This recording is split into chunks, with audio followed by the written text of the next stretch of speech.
Pemirsa, inilah headline Indonesia hari ini. Kami rangkum berita-berita utama yang menjadi unggulan berbagai media di Indonesia.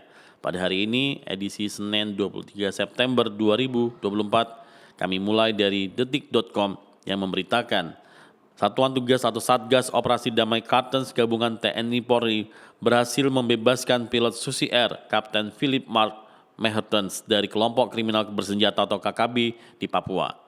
Kapten Philip yang merupakan warga negara Selandia Baru ini sudah lebih dari 1 tahun disandra KKB. Sebelumnya Polri mengungkapkan KKB menawarkan proposal pembebasan pilot Susi Air Kapten Philip. Kepala Satgas Humas Koperasi Damai Kartens 2024 Kombes Bayu Suseno menyatakan timnya mempelajari isi proposal tersebut.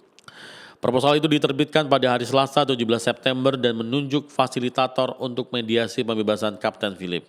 Menurut juru bicara KKB, Sebi Sambon, proposal ini untuk merespon tuntutan yang selama ini disuarakan oleh berbagai pihak. Kombes Bayu mengatakan bahwa Satgas Damai Kartens akan berkoordinasi dengan berbagai pihak setelah memastikan keabsahan proposal ini agar pembebasan pilot dapat berlangsung dengan baik dan aman.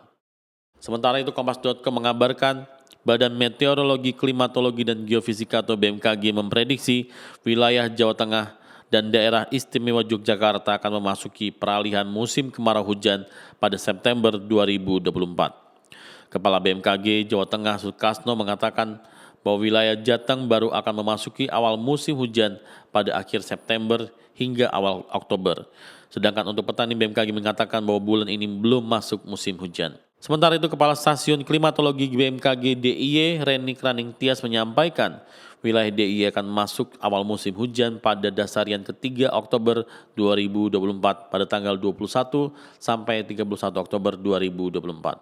Suara.com mengangkat isu istri Kaisang Pangarep Erina Gudono menempuh pendidikan S2 Master of Science di Fakultas Social Policy and Practice, University of Pennsylvania atau yang dikenal dengan nama UPenn, Amerika Serikat. Adapun dirinya tercatat sebagai penerima beasiswa parsial. Namun akibat terciduk menaiki jet pribadi saat pelesiran ke Amerika Serikat, beasiswa Erina itu terancam dicabut. Kembali dengan Kompas.com kali ini melaporkan dari luar negeri. Sebuah kebun binatang di Cina mengakui bahwa panda-panda yang dipamerkan ternyata adalah anjing yang dicat sehingga mirip dengan panda. Menurut New York Post, pengunjung di kebun binatang Shanwei menyadari bahwa mereka ditipu karena panda di kebun binatang itu mulai terengah-engah dan menggonggong. Diketahui panda merupakan hewan asli Cina dan merupakan simbol internasional dari negara tersebut.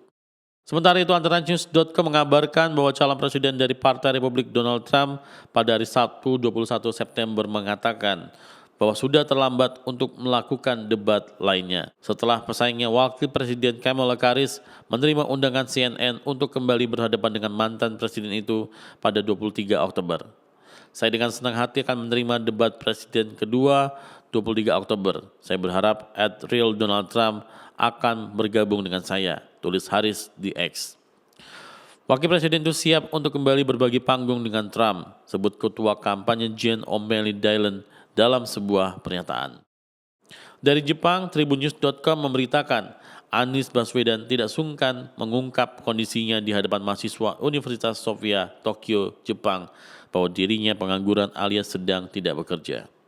Namun kondisi tersebut tidak membuatnya berkecil hati apalagi minder, sebab ia memiliki skill atau kemampuan mengajar dengan latar belakang pendidikan mentereng.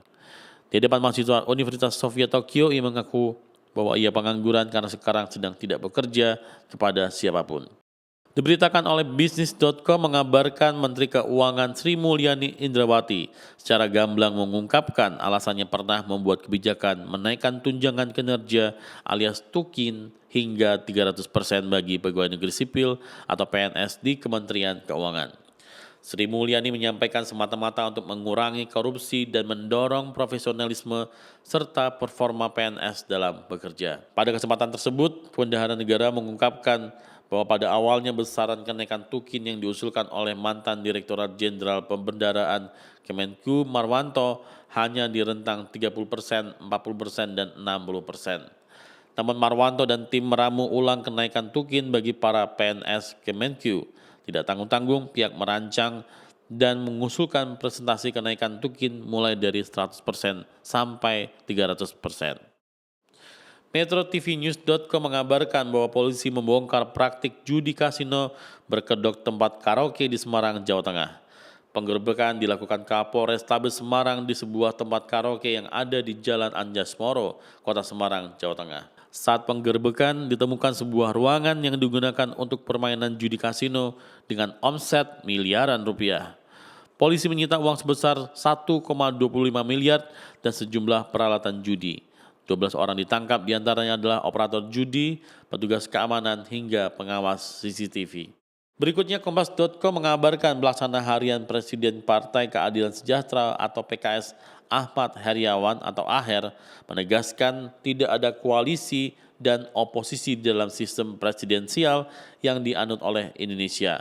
Sebab menurutnya yang mengontrol pemerintahan adalah DPR. Hal tersebut Aher sampaikan usai menutup rapat kerja nasional atau Rakernas PKS di Hotel Sahid, Jakarta, Minggu 22 September 2024. Aher mengatakan bahwa saat ini PKS sudah menjadi bagian dari koalisi Indonesia Maju Plus. Dalam kesempatan yang sama, Sekjen PKS Habib Abu Bakar Al-Habsyi mengatakan pihaknya ingin siapapun bisa merapat ke pemerintahan Prabowo Subianto termasuk PDIP. Namun jika PDIP bergabung dengan pemerintahan Prabowo itu artinya tidak ada oposisi dalam pemerintahan selanjutnya. Meski demikian, Abu mengingatkan bahwa masih ada DPR yang mengontrol jalannya pemerintahan. Pemirsa, itulah headline Indonesia hari ini.